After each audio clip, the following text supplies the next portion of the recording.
नमस्कार। आप देख रहे हैं बीसीसी न्यूज। मैं हूं रमा धीमान। आइए बुलेटिन की शुरुआत करें, लेकिन उससे पहले हेडलाइंस।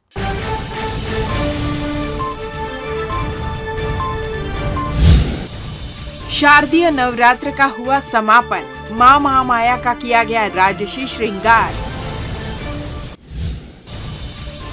विजयादशमी पर हुआ रावण दहन। असत्य पर सत्य की जीत का मनाया गया उत्सव। जिले में अलग अलग क्षेत्रों में 3 हत्या, पुलिस जुटी जांच में। और 9 दिन दुर्गा उत्सव की रही धूम। अलौकिक दर्शन के लिए उमड़े श्रद्धालु। हेडलाइंस के बाद खबरें विस्तार से। शारदीय नवरात्र की नवमी पर रतनपुर स्थित मां महामाया मंदिर में मां महामाया देवी का राजसी श्रृंगार किया गया। नवरात्र की नवमी तिथि पर सुबह राजसी श्रृंगार के बाद मंदिर का पट खोला गया। प्रतिवर्ष की तरह इस वर्ष भी नवरात्र की नवमी तिथि को मां महामाया देवी को रानी हार, कंठहार, मोहर हार, ढार, चंद्रहार, पटिया समेत 9 प्रकार के हार, करधन, नथ धारण कराई गई। राजसी श्रृंगार के बाद मां महामाया की महाआरती की गई। पूजा अर्चना के बाद मां को राजसी नैवेद्य समर्पित किया गया। मंदिर ट्रस्ट के द्वारा दोपहर में मंदिर परिसर में कन्या भोज व ब्राह्मण भोज का आयोजन के साथ मंदिर के पुरोहितों समेत ब्राह्मणों को भोज कराया जाएगा। साथ ही ज्योति कलश रक्षकों को भोज कराकर उन्हें वस्त्र और दक्षिणा प्रदान की जाएगी। कन्या ब्राह्मण भोज के बाद दोपहर पूजन सामग्री के साथ पुजारी सभी ज्योति कलश कक्ष में प्रज्वलित मनोकामना ज्योति कलश की पूजा अर्चना कर मंत्रोच्चार के साथ ज्योति विसर्जित करने प्रक्रिया पूर्ण करेंगे। सिद्ध शक्तिपीठ मां महामाया मंदिर ट्रस्ट द्वारा वर्ष में दोनों नवरात्रि के नवमी तिथि और दशहरा, दीपावली और धनतेरस पर्व पर मां महामाया देवी जी का राजसी श्रृंगार किया जाता है। मां के इस रूप के दर्शन करने भक्तों की लंबी कतारें लगी रहती है। रतनपुर के मां महामाया मंदिर में नवरात्रि में अनूठा अनुष्ठान किया जाता है। ज्ञातव्य है, सभी मां के मंदिरों में नवरात्रि में 9 रूपों की पूजा होती है। पहले दिन शैलपुत्री, दूसरे दिन ब्रह्मचारिणी, तीसरे दिन चंद्रघंटा, चौथे दिन कुष्मांडा, 5वें दिन स्कंद माता, 6वें दिन कात्यायनी, 7वें दिन कालरात्रि, 8वें दिन महागौरी और 9वें दिन सिद्धिदात्री। महामाया मंदिर में कई अलग तरह से पूजा और अनुष्ठान किए जाते हैं। रतनपुर के महामाया मंदिर में पहले मां को जो पहले दिन वस्त्र पहनाया जाता है और श्रृंगार होता है, वह फिर अनुष्ठान के पूरे होते यानी 8वें दिन तक नहीं बदलता। मान्यता यह है कि चूंकि कोई भी अनुष्ठान में आदमी एक बार बैठ जाता है तो उसे बाधित नहीं किया जाना चाहिए। इसलिए 8वें दिन हवन के अगले दिन नवमी को मां का वस्त्र और श्रृंगार बदल दिया जाता है और इस दिन मां का राजसी श्रृंगार किया जाता है। अदालत की अवमानना को लेकर दायर सिंगल बेंच द्वारा नोटिस को डिवीजन बेंच ने खारिज कर दिया है। कोर्ट ने यह भी कहा है कि याचिकाकर्ता ने अदालत की कोई अवमानना नहीं की है और न ही न्यायालयीन आदेश की अवहेलना हुई है। छत्तीसगढ़ हाईकोर्ट के डिवीजन बेंच ने पति पत्नी के आपसी विवाद को लेकर दायर याचिका पर सुनवाई करते हुए महत्वपूर्ण फैसला सुनाया है। कोर्ट ने कहा कि जब पति पत्नी के बीच विधिवत तलाक हो गया है, जिस तरह की परिस्थितियां बन रही है उसमें एक छत के नीचे रहना संभव नहीं है।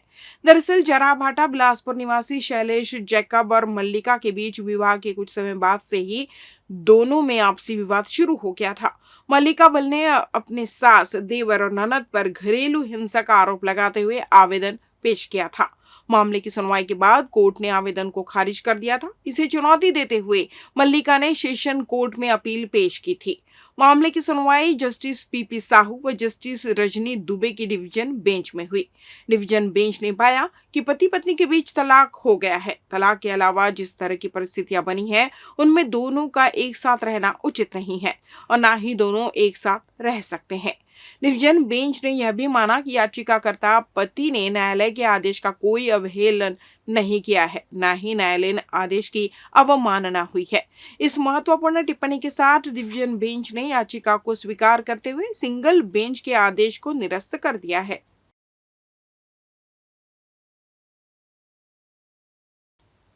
नवरात्र के साथ ही दशहरा उत्सव की धूम बिलासपुर में देखने को मिली। पुलिस ग्राउंड सहित करीब 10 से अधिक जगहों पर 55 से 65 फीट के रावण दहन का आयोजन हुआ, जिसमें जमकर आतिशबाजी की गई। प्रमुख आयोजन पुलिस मैदान, पुराना बस स्टैंड चौक, लाल बहादुर शास्त्री मैदान और रेलवे ग्राउंड, नूतन चौक और साइंस कॉलेज मैदान, चाटीडी, मुंगेली नाका चौक में हुआ। इस बार भी रावण दहन कार्यक्रम के लिए शहर की बड़ी समितियों में काफी उत्साह रहा। इस अवसर पर रेलवे इंस्टीट्यूट ग्राउंड में 65 फीट की रावण के पुतले बनाए गए, जहां रावण दहन के दौरान आतिशबाजी आकर्षण का मुख्य केंद्र रहा। शहर के मोहल्ले, कॉलोनियों, बस्तियों आदि मिलाकर 2500 से ज्यादा छोटे बड़े रावण के पुतलों का दहन कर बुराई पर अच्छाई की जीत का पर्व मनाया गया। इस मौके पर रेलवे के नॉर्थ ईस्ट इंस्टीट्यूट ग्राउंड में नगर विधायक अमर अग्रवाल मुख्य अतिथि के रूप में शामिल हुए, जिन्होंने बुराई पर अच्छाई की जीत दशहरा पर्व की सभी को शुभकामनाएं दी एवं उत्साह और उल्लास के साथ पर्व मनाने की बात कही।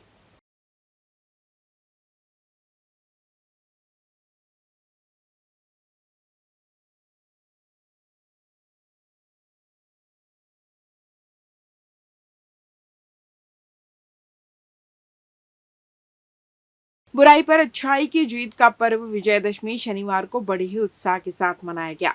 नवरात्र पर्व की समाप्ति के बाद रावण दहन का पर्व दशहरे को देखते हुए जगह जगह रावण दहन के कार्यक्रम का आयोजन किया गया। वहीं पुलिस ग्राउंड में आयोजित रावण दहन कार्यक्रम में बतौर मुख्य अतिथि नगर विधायक अमर अग्रवाल शामिल हुए और बुराई पर अच्छाई की जीत के पर्व की लोगों को बधाई देते हुए रावण दहन किया। इस दौरान बड़ी संख्या में शहर सहित आसपास के क्षेत्र से लोग पुलिस ग्राउंड पहुंचे, जिन्होंने रावण दहन के साथ ही आतिशबाजी का आनंद लिया, जिसके बाद लोगों ने एक दूसरे को मोमबत्ती भेंट कर दशहरे की बधाई दी।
शारदीय नवरात्र के पावन अवसर पर श्री हनुमान सेवा समिति एवं मित्रगण राम सेतु चौक सरकंडा द्वारा नवरात्र के पूरे 9 दिवस पर एक अनोखी पहल की गई, जिसमें भारी संख्या में समिति के युवा एकत्रित होकर गरबा आयोजन स्थल, दुर्गा पंडाल स्थल एवं मंदिरों में जाकर श्रद्धालुओं को निःशुल्क श्री हनुमान चालीसा का पुस्तक वितरित करके श्री हनुमान चालीसा का महापाठ कराते हैं एवं जो भी आयोजक इस पहल के सहभागी बनते हैं उन्हें श्री हनुमान सेवा समिति द्वारा राम पट्टा पहनाकर एवं ससम्मान प्रशस्ति पत्र प्रदान करके सम्मान करते हैं।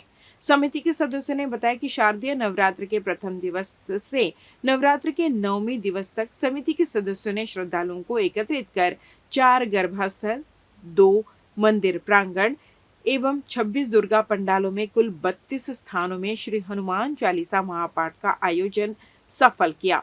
समिति द्वारा हनुमान जन्मोत्सव एवं मलखम दही हांडी का भी आयोजन राम सेतु चौक सरकंडा में भव्य रूप से मनाया जाता है, जिसमें हजारों की तादाद में लोग एकत्रित होते हैं। लेते हैं छोटा सा ब्रेक।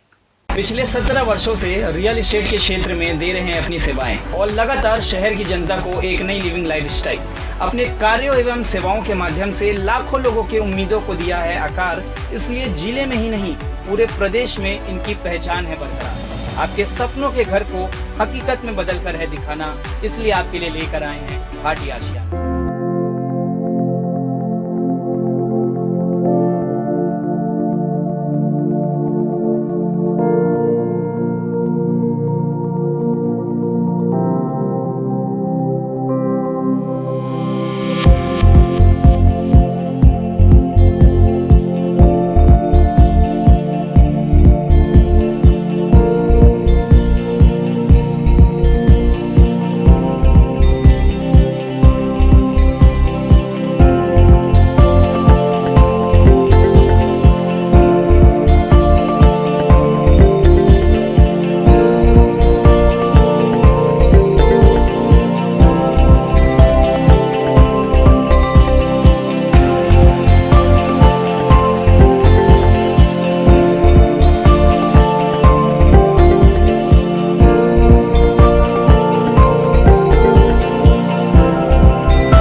ब्रेक के बाद आपका स्वागत है। बढ़ते हैं अगली खबर की ओर।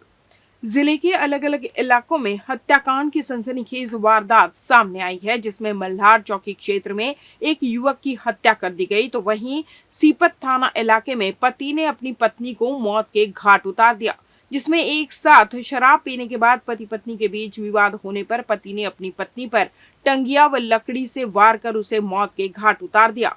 मिली जानकारी के अनुसार सीपत थाना क्षेत्र अंतर्गत ग्राम मटियारी के शिकारी मोहल्ले में रहने वाली मुमताज शिकारी पति रामफल उर्फ नाना शिकारी उम्र 36 वर्ष गांव में फेरी कर चूड़ी बेचते थे।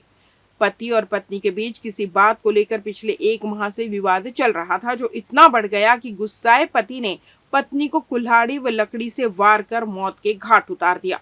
घटना शुक्रवार की शाम 6 बजे की बताई जा रही है।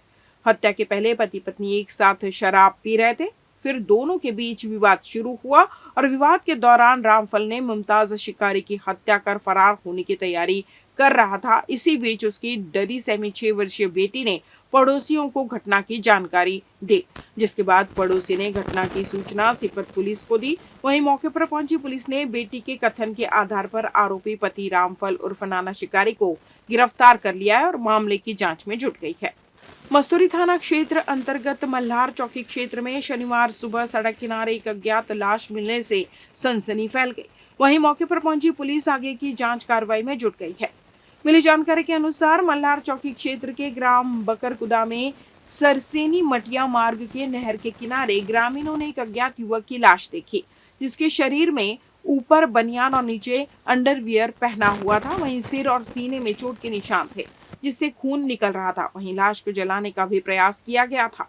वहीं घटना की सूचना मल्हार चौकी पुलिस को दी गई, जिसके बाद मौके पर पहुंची मल्हार पुलिस ने शव का परीक्षण कर फॉरेंसिक टीम को बुलाया। मल्हार पुलिस शव की पहचान के लिए आसपास ग्रामीणों से जानकारी जुटा रही थी, जिसमें अज्ञात युवक की पहचान मल्हार चौकी क्षेत्र के ही ग्राम करियाताल निवारी निवासी युवराज सिंह ठाकुर उर्फ बंटी उम्र 20 वर्ष के रूप में हुई, जो शुक्रवार रात 8:30 बजे के आसपास अपने पान की दुकान को बंद कर घर से निकला था, जिसकी रात भर परिजन तलाश करते रहे, जिसकी लाश ग्राम बकरकुदा सरसेनी मटिया रास्ते में नहर के पास झाड़ियों में मिली। अंदाजा लगाया जा रहा है कि युवक की किसी अन्य जगह पर हत्या कर लाश को छुपाने और पहचान को छुपाने पेट्रोल से जलाने का प्रयास किया गया है। वहीं मौके पर मस्तूरी थाना प्रभारी अवनीश पासवान और मल्हार चौकी प्रभारी भावेश शेंडे अपने स्टाफ के साथ पहुंच आगे की जांच कार्रवाई में जुट गए हैं।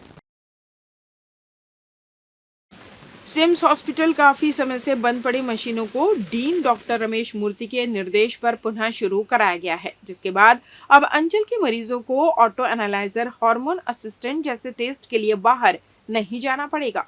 इधर डीन के निर्देश पर सीटी स्कैनर, एमआरआई मशीन के जनरेटर की बैटरी की खोज हॉस्पिटल में की गई, जिसको लेकर एक लंबे अरसे से विवाद चल रहा था, जिसे एमएस ऑफिस में मिला, जिसके बाद उसे जनरेटर में इंस्टॉल कर बैकअप वॉइस की शुरू कर दी गई। आपको बता दें कि सिम्स में 15 दिन पहले डीन व एमएस को हटाकर नए डीन व एमएस की नियुक्ति की गई है।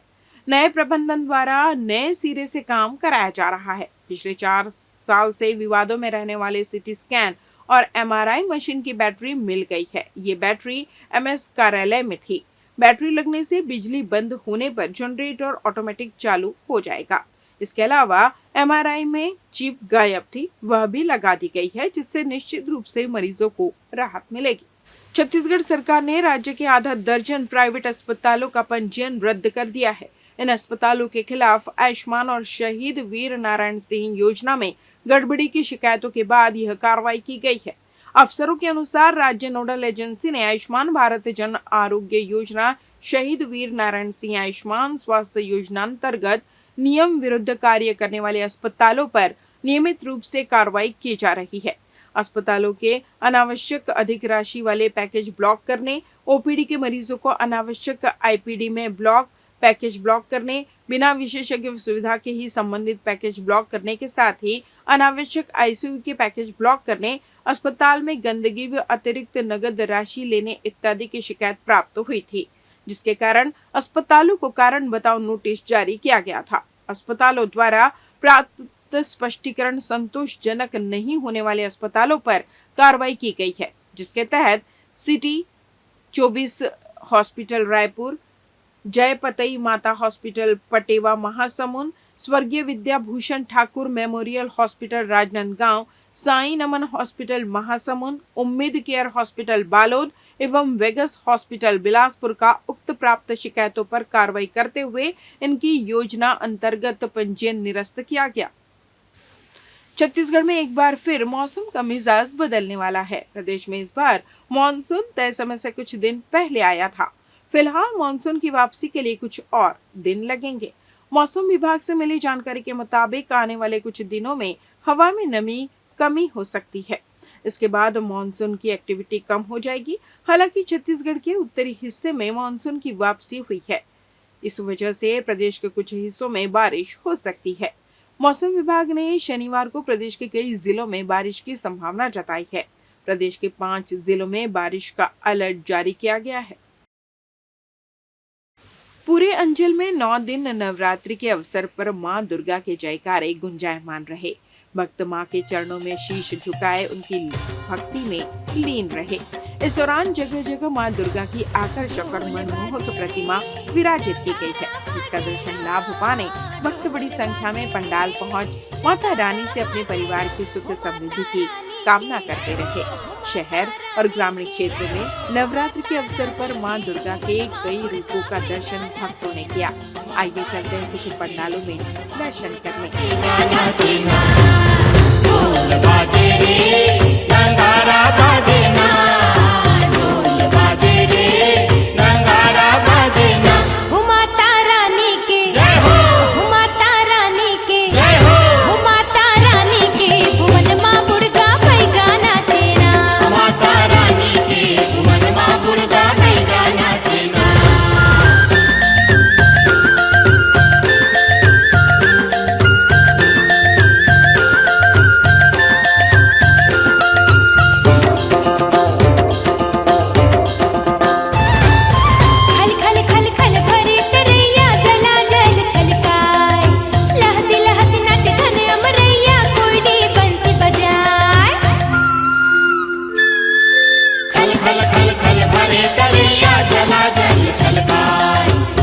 लहसी नाचे खनिया मरैया कोली बंसी बजाए डोंगरिया नाचे रे पहरिया नाचे ना डोंगरिया नाचे रे पहरिया नाचे ना हो माता रानी के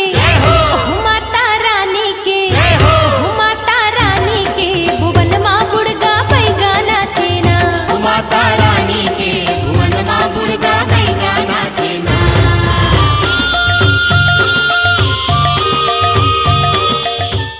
इस बुलेटिन में बस इतना ही। अगले बुलेटिन में आपसे होगी फिर मुलाकात, तब तक मुझे दीजिए विदा। नमस्कार।